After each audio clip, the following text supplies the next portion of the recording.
Action mode रे महिला commission 15 दिन रे समाधान होईची 100 केस जिला स्तर रे कैंप कोर्ट रे त्वरित फैसला करा जाउची 2026 सुधा अधिक रु अधिक मामला फैसला करा जिबार लक्ष्य रखा जाइची।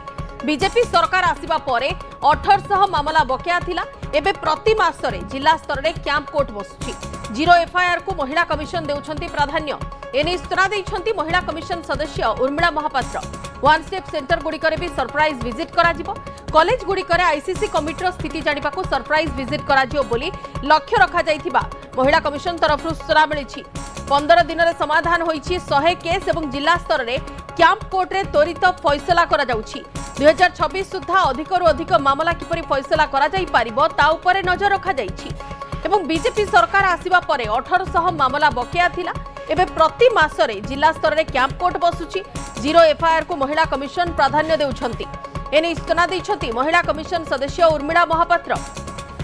एवं जो सब स्थान रे वन स्टेप सेंटर अछि से सब स्थान रे सरप्राइज विजिट करा जिवो। कॉलेज गुडी करे आईसीसी कमिटीर स्थिति जानिबा को भी सरप्राइज विजिट करा जिवो।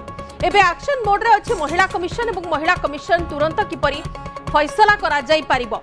दोषी को दंड देवा क्षेत्र में फैसला किपरि करा जाई पारिबो जेकोसी मामलार से सब उपरे गुरुत्व दिया जाउछि।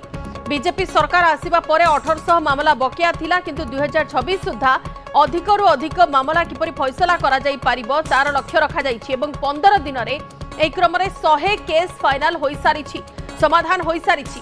जिला स्तर रे कैंप कोर्ट रे त्वरित फैसला उपरे गुरुत्व दिया जाउछि महिला कमिशन को तरफरु। जीरो एफआईआर को भी महिला कमिशन प्राधान्य देउछंती एने सूचना दैछंती महिला कमिशन सदस्य उर्मिला महापात्र। केसेस महिला कमिशन रे थिला आमे जॉइन करिवार पाखापाखी 15 दिन हो गलानी। 15 दिन भितरे आमे समस्ते आमर चेयरपर्सन मैडम आउ समस्त सदस्य आमे समस्ते गोटे निष्पत्ति नैथिलु जे आमे समस्ते गोटे टीम स्पिरिट रे काम करिवु आउ शीघ्र महिला मानकर जो समस्या आछि ताको आमे समाधान करिबा। तो सेथिपाई आमे समस्ते से काम रे लागिलु एवं आमर महिला कमिशन रो प्रत्येकटी जो माने स्टाफ अछंती से लीगल ठारू आरंभ करी समस्त स्टाफ समस्ते बहुत सहयोग मध्य करिसंती हमको एथिरे। तो आमे समस्ते हियरिंग करिछु आउ आमर कैंप कोर्ट मध्य हेतिला से समस्त कैंप कोर्ट आउ आमर 15 दिन रो जो हियरिंग जदि आमे देखिबा पाखापाखी 100 केसेस आमे समाधान करि सरिछु एवं समाधान रे समस्ते प्राय बहुत खुशी रे फेरी चंती घर को।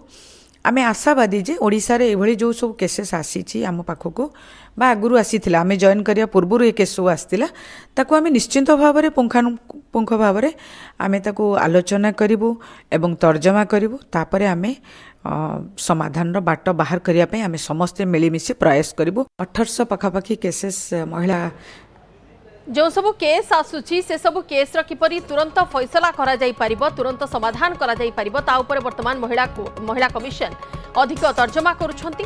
विशेष भाव में निहाती भाव खुशीर खबर जे 15 दिन रे 100 केस समाधान होई सारिछि एवं जिला स्तर रे कैंप कोर्ट रे त्वरित फैसला ऊपर गुरुत्व दिया जाउछि।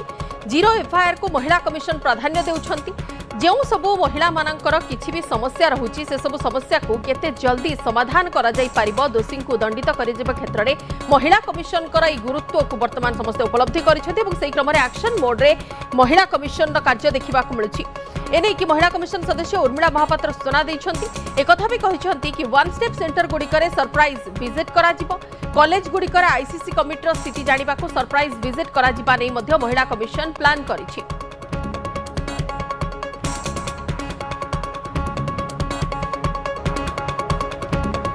मैडम महिलांकर समस्यार समाधान दिगरे आपण त्वरित पदक्षेप वर्तमान नौछंती 100 रु अधिक समस्यार समाधान कर देलनी कोन कोन केमती कोन चैलेंज फेस करूछंती आपण वर्तमान। मु जो दिन महिला कमिशन आगरे जो दिन अध्यक्ष पद रे नियुक्ति पाइली सेई दिन मु समस्त को वार्ता देइथिली जे मोर महिला मान को प्रति गोटे माने महिला सुरक्षा दिगरे तत्पर महिला प्रति मु समर्पित महिला केमती तांकर ठीक न्याय पाई परिबे ठीक माने प्रत्येक क्षेत्र रे जेतिकी न्याय पाइबा कथा मु सेतिकी मो तरफरु मु जेतिकी तांकर सुविधा सुजोग देवा कथा कहितली सेही भली मोर 11 तारिख जॉइन रु आज पर्यंत आमे 100 मामला रुजु कर सारछ ठीक भाबरे समस्त न्याय पाई पार सारचंती। मु चेष्टा करूची केमिति ଆହୁରି ଅଧିକରୁ ଅଧିକନ୍ତ କେମିତି ମହିଳା ମାନେ ନ୍ୟାୟ ପାଇପାରିବେ ସେଥିପାଇଁ ମୁଁ ସଦାବର୍ଷ ତତ୍ପର ରହିଥିମି ମାନେ ଶେଷ ପର୍ଯ୍ୟନ୍ତ ବି ରହିଛି।